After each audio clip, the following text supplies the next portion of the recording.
الحمدللہ رب العالمین وصلی اللہ علی محمد وآلہ الطاہرین۔ موضوع گفتگو نماز یومیہ۔ نماز یومیہ 5 ہیں: فجر اور اس کی رکعت کی تعداد ہے 2، نماز ظہر اور اس کی رکعت کی تعداد ہے 4، نماز عصر اور نماز عصر کی رکعت کی تعداد ہے 4، نماز مغرب اور نماز مغرب کی تعداد کی رکعت ہے 3، اور نماز عشاء اور نماز عشاء کی تعداد کی رکعت ہے 4۔ یہ وہ تعداد ہے کہ جو عام حالات میں ہے، لیکن اگر انسان سفر میں ہو تو 4 رکعتی نماز 2 رکعتی ہو جائے گی۔ کون سے سفر میں اور سفر کی کیا شرائط ہیں، اس کا ذکر انشاءاللہ اگر اللہ سبحانہ و تعالیٰ نے توفیق عطا فرمائی تو قصر کے مسائل میں بیان ہوگا، کیونکہ ہر سفر میں نماز قصر نہیں ہوتی اور نہ ہی ہر شخص کی نماز قصر ہوتی ہے، لہذا نماز قصر ہونے میں کچھ دخل ہے فاصلے کا، اور اسی طریقے سے افراد پر بھی دار و مدار ہے نماز کے قصر ہونے کا۔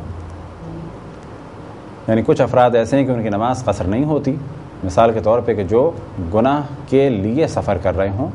یا وہ افراد جو کثیر السفر ہوں یا جن کا کام ہی سفر ہو۔ بس یہ تعداد ہے نماز واجب یومیہ کی، اور کل ملا کر یہ نمازیں ہو جاتی ہیں 17 رکعت، اور یہی 17 رکعت واجب ہیں، اور ان کے علاوہ باقی نمازیں نوافل یومیہ ہیں کہ ان کی تعداد بھی اگر اس وقت بیان ہو جائے تو کوئی حرج نہیں، گو کہ ان کا موضوع بعد میں انشاءاللہ اگر اللہ سبحانہ و تعالیٰ نے توفیق عطا فرمائی تو اس کا ذکر کیا جائے گا۔ نماز فجر کی نوافل کی تعداد ہے 2 رکعت، یعنی 2 رکعت واجب ہیں اور 2 رکعت نوافل۔ نماز ظہر 4 رکعت اور اس کی نافلہ ہے 8 رکعت، نماز عصر 4 رکعت اور اس کی نافلہ ہے 8 رکعت، نماز مغرب 3 رکعت اور اس کی نافلہ ہے 4 رکعت،